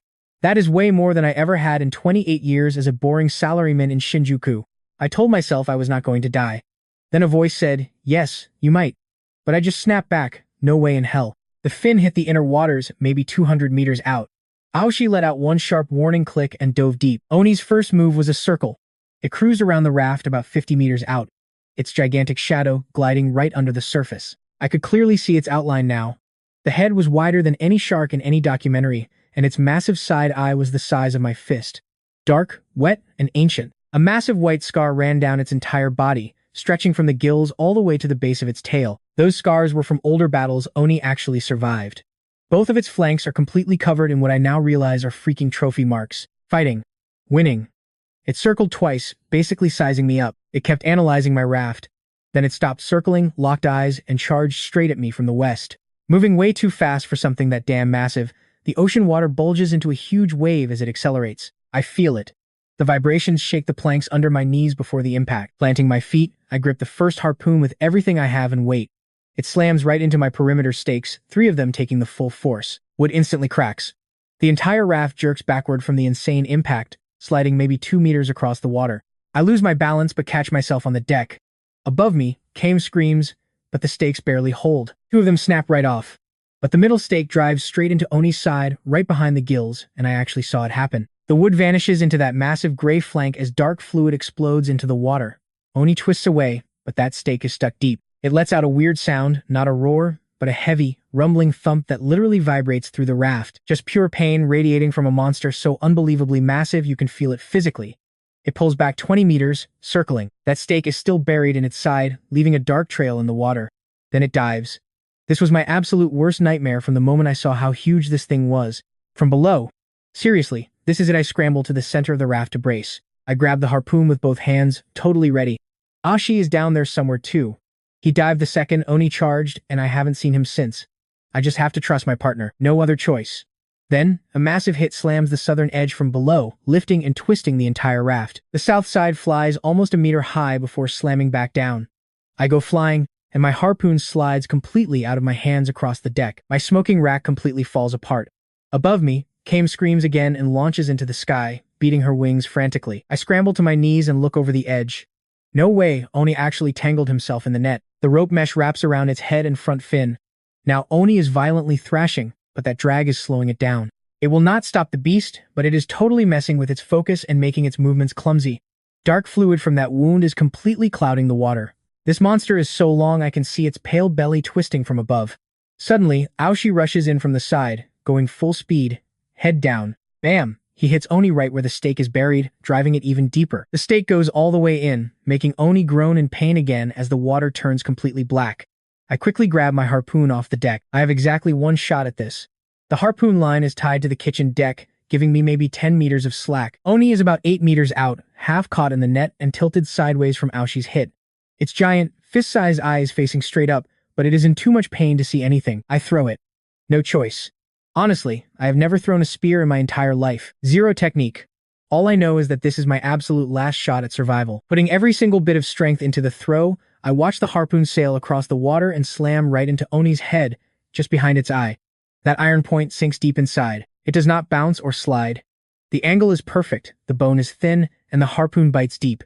Instantly, the line goes tight, making the kitchen platform behind me shake from all that massive weight. Oni completely convulses. It thrashes sideways with an insane force that almost rips the kitchen platform right off the raft. The rope screams and the platform creaks.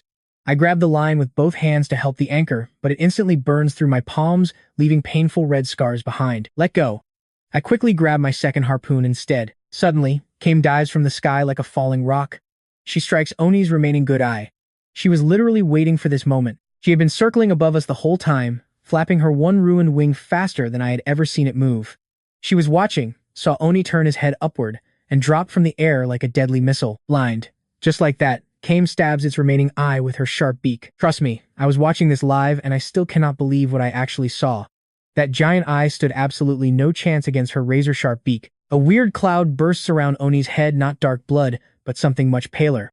Right after that, its massive body starts moving in a completely different way. He is not targeting our raft anymore, or Aoshi, or anything specific at all. Thrashing everywhere, it slams its giant tail against empty water and snaps at nothing. It is totally blind, and Aoshi realizes it before I do. Swimming to the west side of the thrashing monster, Aoshi starts making these rapid clicks and whistles I have never heard before, sounding almost like literal commands. Then, he actually starts pushing. He is shoving Oni straight toward our southern stakes. Using his entire head, body, and the natural drift of the current, he steers that blind shark right toward the side of our raft where the defense spikes are thickest. Oni has zero clue what is going on.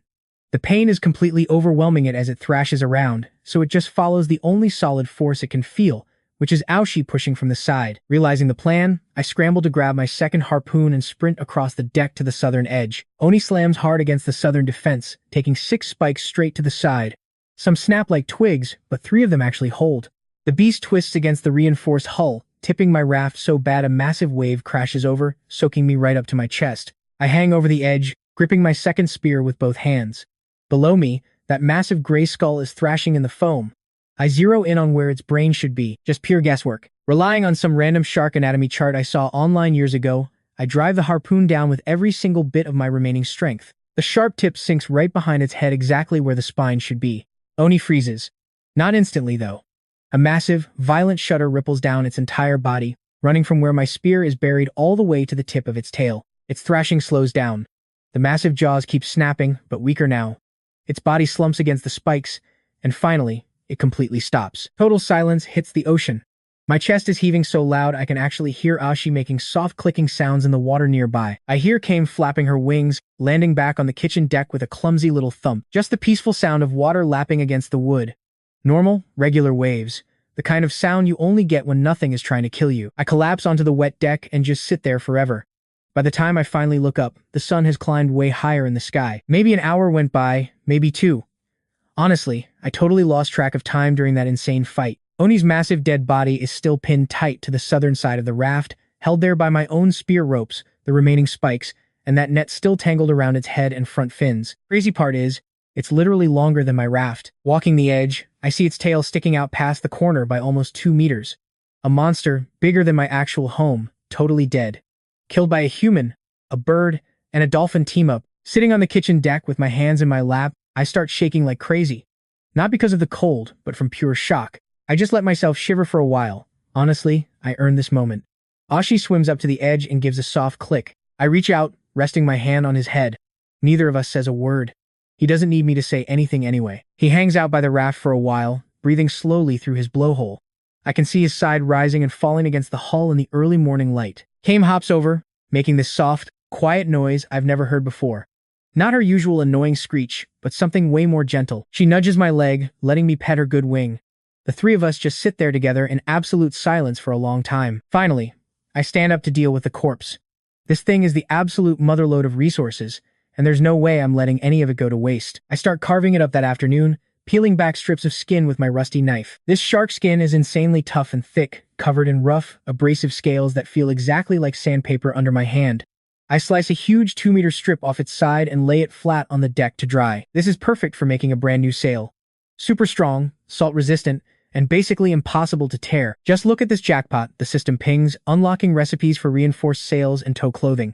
Then I start carving out massive slabs of dark red meat. I carve out the best parts near the spine, slicing them into thin strips, and start laying them all out on my newly rebuilt smoking rack. I even salt a bunch of it using minerals scraped from my desalinator bowls. The rest gets chopped into chunks and packed into a clean storage barrel. This giant haul is easily going to feed me for months. Next, I pry the teeth out of its massive jaw using my hammer and rusty knife.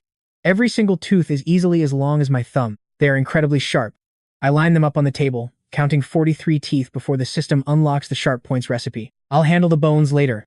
They'll be perfect for crafting tools, weapons, and structural parts for upgrades I haven't even dreamed of yet. But the real prize is the liver, which I uncover after cutting deeper into the beast late that afternoon. A shark liver this size is absolutely massive, way bigger than my own torso and dripping with rich oil. I slice it up and start rendering it down in a pot over the fire. Pure shark oil slowly trickles out, a dark golden liquid that I carefully collect in a clean container. Recipes unlocked for an oil, lamp, and soap. Finally, I'll have light at night and a way to actually wash myself. Just basic human necessities. I keep grinding away until the sun goes down. I soak a scrap of cloth in the new oil and light it inside a makeshift clay dish. By nightfall, I have a fully working lamp. The warm glow lights up the whole deck, the table, and Kame's cozy sleeping spot by my bed. This is the very first artificial light I've seen since the day I died and got sent here. I sit by the warm lamp, chewing on a strip of half-cured smoked meat from the rack while watching Kame peacefully settle down for the night. Ashi is resting in the dark water nearby, his slow breaths echoing up through the wooden planks every couple of minutes. Before going to bed, I head back to the corpse. I've been putting off this final part because I'm honestly terrified of what I might find inside. The stomach. I slice the stomach open, and a nasty pile of half-digested sludge spills all over my clean deck. Holding the lamp closer, I start sorting through the wet mess. And right away, I spot them. Animal bones. Fish bones. A long, twisted rib from something as big as a dog. A tiny skull of some seabird, like Kami. And then human bones. First came a human jawbone. There was no mistaking that shape, those flat teeth still locked in the curved bone. Then a shattered piece of skull, a broken femur, snapped right in half. There were way too many leg bones here for just one single person. Two mismatched skull pieces. This is where it gets dark. Oni had been straight up eating people. Tons of them. Who knows how long this went on. Years, maybe even decades. This ancient shark had been hunting these exact waters forever.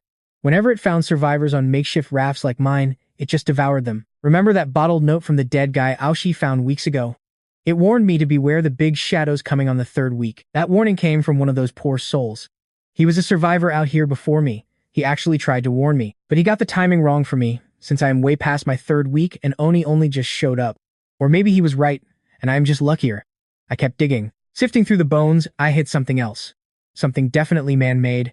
A small, oval metal piece, slightly bigger than that first token Aoshi brought me. It had that same weird grayish color and unrusted face. One side had that bizarre unknown writing, but with totally different symbols, different words, a new message. And wrapped around the metal, glued to it by nasty digestive gunk, was a strip of cloth. Actual cloth. Actual cloth. No sail fabric. No canvas. Definitely not some random scrap from a dead man's raft. This was real, woven cloth. The kind made by people who actually have looms, dye, and patterns. This little strip was barely the size of my hand. It had these neat, alternating stripes of red and dark blue. Someone had actually decorated this. Crafted with real purpose by someone who cared. This was made by human hands and worn by a real person. Someone alive recently enough that this fabric had not turned to mush yet. Clutching the metal in one hand and the cloth in the other, I just stood there on my deck. Completely frozen under the dim yellow glow of my oil lantern. A person who could weave patterned cloth got eaten by Oni. That meant they were alive out in these waters recently. Wearing clothes, writing down a language, and literally refining metal. Then, sometime in the last few months, they ended up in the same patch of ocean as a giant killer shark.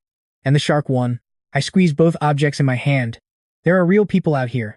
Civilized folks who live somewhere with cloth, metal, and writing. They were breathing until they met a monster they couldn't beat. A monster that I had just put down for good. Slumped onto the kitchen deck, I sat with a lamp burning right in front of me as I held these relics. I just stared out into the pitch-black water beyond my raft. Out in the dark, Aoshi broke the surface with a soft, happy click before diving back down. Kami was already fast asleep, head tucked under her wing. Tomorrow, I was going to have some major choices to make. Tonight, I just sat by the lamp with the bones, the fabric, and the metal. My mind was completely blown by how massive this world actually is. When I woke up the next morning, everything had changed. I knew it immediately. Before even opening my eyes, my body could feel it.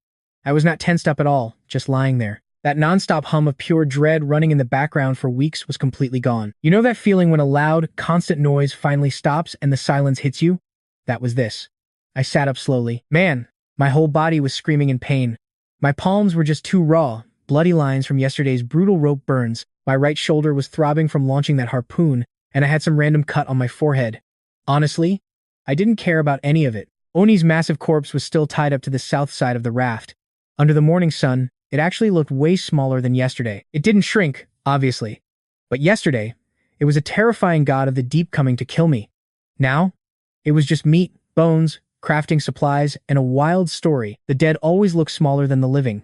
I headed straight for the shower, the one I had rebuilt on the southern corner during that busy prep week. With the overhead tank nearly full thanks to my new desalinator, I stood under it, pulled the peg, and let the warm water wash over my head. I vigorously scrubbed my chest and arms, washing away the crusty blood, the salt, and the nasty slime from Oni's stomach that had coated me last night. Tilting my head back into the stream, I let the fresh water run over my closed eyes and straight into my mouth. I had soap now.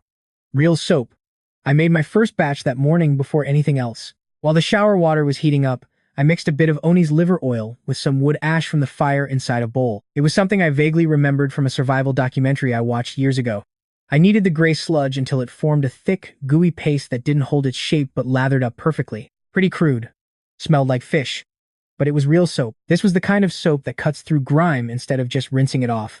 I scrubbed my entire body down under that slow trickle of water. Stepping out, I felt clean. Truly clean.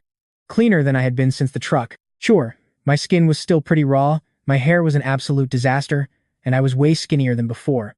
Living on fish and bean sprouts makes you drop weight fast. But man, I was finally clean. Kami was busy sunning herself up on the greenhouse roof. She had her wings fully spread to catch the morning sun, drying the salt out of her feathers like normal seabirds do. For the first time since we met, she actually looked like a healthy bird. That busted wing of hers was still pretty crooked, but those feathers looked clean and oiled. She was stretching it out just as wide as the healthy one. Honestly, in this early morning sun, you could barely tell. Aoshi was right there next to the raft. Pretty sure he stayed by my side all night. The second he saw me, he popped up with a soft, happy click, rolling over so he could eyeball me. I walked over, crouched down on the deck, and rested my hand right on his head. He leaned right into my palm, and we just chilled like that. After a while, I whipped up some breakfast. Smoked oni meat. Those strips from yesterday were perfectly cured after hanging all night. Plus, I got a bowl of beans from my new greenhouse. The first real harvest since opening that seed barrel. I sat on my stool eating while Kami chilled on the other end of the table, chewing her share. Below us, Ashi just clicked softly in the water. No joke. That was easily the best meal of my entire life. Nothing in my old life even came close. Not those family dinners back in Yokohama with my parents, and definitely not those late-night hangouts with my coworkers after grinding at work in Shinjuku. Even those rare times I actually blew my cash on high-end restaurants couldn't touch this simple breakfast out on my raft deck. Especially not on the morning right after I finally slaughtered that deep-sea demon. I just sat there at the table for a while, even after my plate was totally empty. My mind was drifting to that one thing you don't even want to admit you're thinking about. Yeah, I was staring right at that metal token and the piece of cloth. I had set both of them out on the table right next to my breakfast. Two metal tokens, the one Aoshi scavenged and the one cut from Oni's stomach, sat side by side. Beside them lay that folded strip of cloth with its weird red and dark blue stripes. Look at this map now. I've basically upgraded this place into a solid fortress, and my food stash is locked down for months. I had 3 working water machines pumping out more fresh water than I could drink. A bird that could fly, a dolphin that could swim. On top of that, my bond with both of them had just survived a literal trial by fire. I had a fresh garden sprouting real food, actual soap, and a lamp to burn through the dark. I had 2 harpoons, a hammer, a knife, and 43 teeth from the biggest predator around, ready to be carved into deadly new tools. I could easily stay here. Honestly, I could survive on this raft for a massive chunk of time. Honestly, maybe forever. Fish in the morning, garden in the afternoon, fall asleep under a warm lamp. Aoshi would scare off the smaller sharks, Kami could scout for scrap, and my machines would make fresh water as long as the sun came up. I had built a life that actually lasted, unlike my miserable old desk job.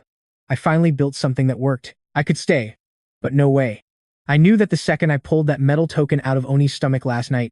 Honestly, maybe even since Aoshi fetched the first one. Deep down, some quiet part of me had already made the call days ago. There were people out there. People who crafted things, wove patterned fabrics, and wrote in a language I had never even laid eyes on. And I was a human being. A man.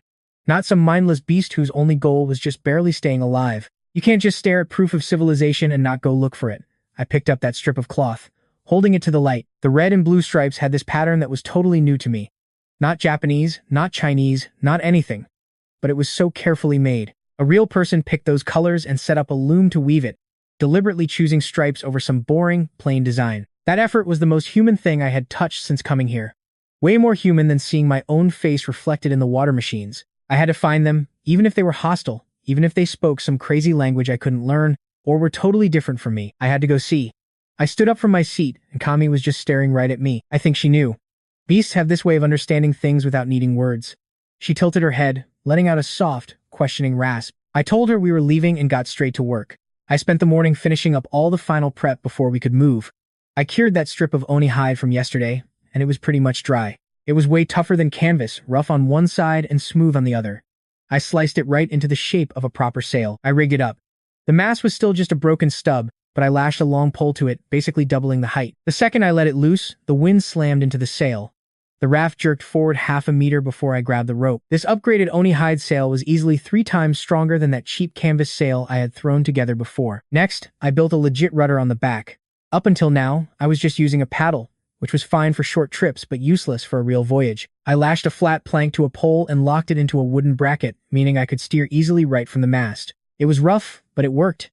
Time to pack up everything. The smoked meat went into 2 sealed barrels, while the dry beans went right into a pouch. I filled my 3 largest containers with fresh water. It was easily enough to last 10 days, even if my water machines totally broke down. I tucked those metal tokens and the striped cloth safely into my belt pouch, right next to my flint and steel. Harpoon by the mast, knife on my belt, hammer in my waist, with the lamp and oil in the kitchen. I left some stuff behind. Our boy straight up ditched his smoking rack since he could easily build another.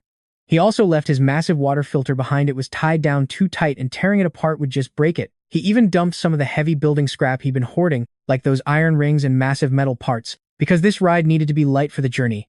It felt weird leaving weeks of hard work behind, but look, the raft was his real home, not some random hoard, and his home was moving. By noon, the prep was done. He just had to wait on Kame before sending her up. No crazy tricks needed here. He just stood on his cooking deck, made eye contact, and pointed straight up the exact same scouting signal he'd been using all week. She gave him this groggy, totally not awake rasp like, "Bro, let me sleep." But then she took off with a heavy wing beat, climbing higher than she ever had before. It was like she low-key knew how big of a deal this was. She had probably been watching him pack, knowing this morning was different from their usual routine. She rocketed up until she was just a tiny speck in the blue sky, then leveled out and started making these massive, slow circles above the raft. Way wider than her usual scouting range, for real. She was searching deep and kept circling for almost an hour. Our boy sat there shading his eyes to watch, and Ashi was tracking her too. The dolphin floated right beside the raft, keeping one eye above the water to follow her across the sky. Neither of them moved an inch, they were completely locked in. Finally, she glided back down in a long arc from the northwest. She touched down with a soft thump, tucked her wings, and let out a wild bunch of noises that he couldn't make heads or tails of. But check this, she had something in her beak and dropped it right on his table. A leaf. A totally fresh green leaf, complete with jagged edges and a stem, shiny on top and flat on the bottom. This wasn't some seaweed or ocean junk. No. This was a legit leaf from a real tree. The kind with deep roots, a solid trunk, and branches growing in actual soil. The kind of tree you only find on land. It was vibrant, super fresh, and probably plucked off a branch just an hour ago. He picked it up carefully. The leaf was still warm from sitting inside Kame's beak. He noticed a single drop of water clinging right to the stem. He dabbed it with his finger and brought it straight to his tongue. No salt, real fresh water. Guys, there is land out there. There was actual land nearby. Kay made the round trip in under an hour, meaning it couldn't be more than 15 or 20 kilometers away. That's easily within a single day's sail, completely within reach for a beast of a raft like his. He sat on his deck clutching the leaf, staring at Kame standing on the table with her one good wing tucked in and her broken wing resting crooked. Suddenly, he just started to laugh. It started as a chuckle, then grew louder. It was that wild laugh you let out when the hype is just too much to bottle up. Aoshi made a happy clicking sound from the water. Our boy then lined up his 4 rare artifacts on the table, side by side in the exact order he got them. First up, the gray metal token Aoshi brought him, a palm-sized chunk of metal with weird, unreadable writing. Next up, the striped cloth ripped from Oni's stomach. That striped red and blue fabric, followed by a second, larger metal token also pulled from the beast's belly. It was engraved with different words but used the same script. Finally, the fresh leaf from Kame. He stared down at his collection. Every item came from a different path, a dolphin from the depths, a shark from the past, and a bird from the sky. And every single one of them pointed in the exact same direction. They were proof that a whole world existed beyond his raft, pieces of one epic answer. He stood up, walked over to the mast, and grabbed the rope of his upgraded sail. Stepping up to the rudder, he gripped the steering pole, looked west toward Kame's flight path, and let the sail drop. The wind was absolute perfection that morning, blowing a steady gale from the east just like it had for most of his lonely days out on the water. The upgraded shark-skin sail caught the wind in a way his old canvas never could. It puffed out tight, pulling the rope in his heavily scarred hand completely taut all the way up to the mast. Suddenly, this whole rig did not just float, it took off. This was nothing like a slow current drift or his sluggish paddling, straight up sailing. The entire wooden structure under his feet started gaining speed in a smooth, steady acceleration. Water began rushing fast against his doubled hull, the patch corner, and those defensive stakes that had survived Oni's brutal charge. They were sailing west on pure wind power. Ashi matched their speed on the south side, not even needing to push this time, just chilling and keeping pace. Then, after a couple minutes, He kicked it into high gear and took the lead right in front of the raft. He was guiding him. The dolphin knew the way, and maybe he always had, just waiting for our boy to be ready. Kane was already airborne, taking off the very second the sail caught the wind. Now she was cruising ahead in a long line, climbing and gliding in what he finally recognized as a scouting route. She would fly out a bit, circle around, then double back to lay down a path for him to follow. He gripped the rudder, held the sail rope, and steered straight toward her. Suddenly, the system interface pinged right in front of his face. Honestly, he saw it coming. The system always knows when a player changes the game. Approaching inhabited zone, threat level unknown, new section unlocked, reputation. I stared at the screen like 3 times. Reputation. That meant dealing with actual living people again. See, reputation is only a thing when someone actually remembers your face. The system was basically telling me in its cold, flat tone that I was about to walk into a place where others would watch me, judge me, and remember my face forever. It meant my simple survival era was officially dead and a way more annoying phase was starting, one filled with stupid politics, weird languages, fake trust, brutal betrayal, and all the typical human garbage that comes with society. I swiped the screen shut. Looking west at the blank horizon, I watched Kame flying ahead and Ashi diving through the waves while I finally spoke the one heavy thought that had been messing with my head all morning long. A month ago, couldn't even catch a fish. Today, I slaughtered the Ocean King. Yet, someone wove this cloth. There are actual living people out there who build things, speak weird languages, and survive. And if they can survive in this brutal world, it means they definitely know how to kill, too. No joke, this is where the real game starts. I survived the ocean. Now I have to survive people. The wind pushed my sail, and honestly, I do not even know if we speak the same language. Steering my ragged raft under the blazing sun, with my bird Kame scouting ahead and my dolphin Ashi leading the way, I sailed straight west toward the mysterious place where the leaf had grown, the cloth was woven, and where some random person was waking up this morning, completely clueless that a guy like me was heading right for them. We would meet very soon.